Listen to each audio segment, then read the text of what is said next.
We live on a small farm in the country. Our nearest neighbor is probably half a mile away.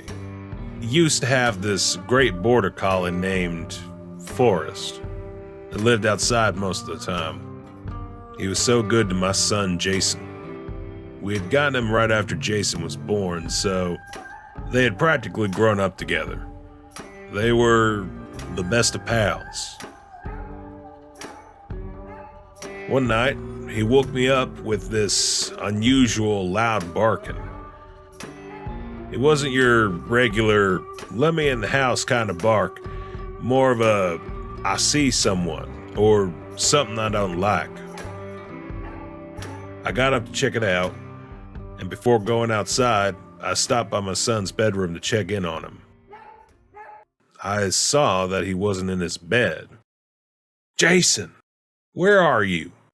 I whispered loudly. "Over here, Daddy." My son replied, walking away from his window. "Was that you?" "What do you mean?"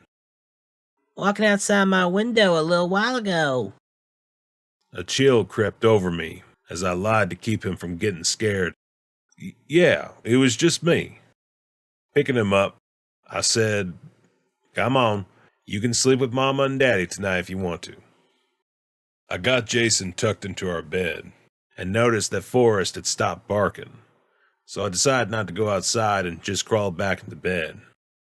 I laid there, wide awake, for the rest of the night. Baseball bat beside me at the ready, while my wife and son slept peacefully. As soon as I saw the first light of dawn shining through the curtains, I snuck quietly out of the bed to go and check around outside. I couldn't believe the horrific sight that lay just past our front porch. Forrest was lying there dead. He had a large gash on his side, and blood soaked the ground around him. I walked on around the house checking all the windows and doors. When I got to my son's bedroom window, there were signs that someone had tried to break in. The screen had been removed, and there were scratch marks on the wood around the seal of the window. That's also where I found our shovel. It was leaning against the house right beside his window. Out towards the back of our property, there had been a hole dug up under the old oak tree. It kind of reminded me of a small grave.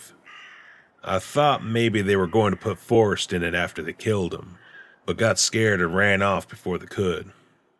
I really didn't know. I went ahead and buried Forrest in the hole and told my family he must have run off chasing a wild animal during the night. I hated to lie to them. At the time, it was the best I could come up with. When I asked my son what he had seen me doing in the middle of the night, he said, "Farm work." "Now what made you think I was doing farm work in the middle of the night, son?" "Well, I heard a sound outside my window and then Forrest started barking.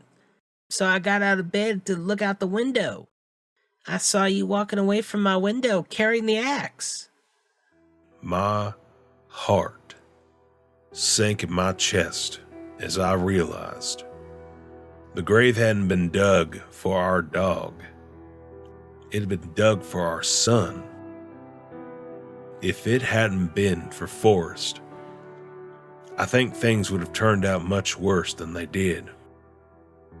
Forrest, we love you, and we're gonna miss you, little fella.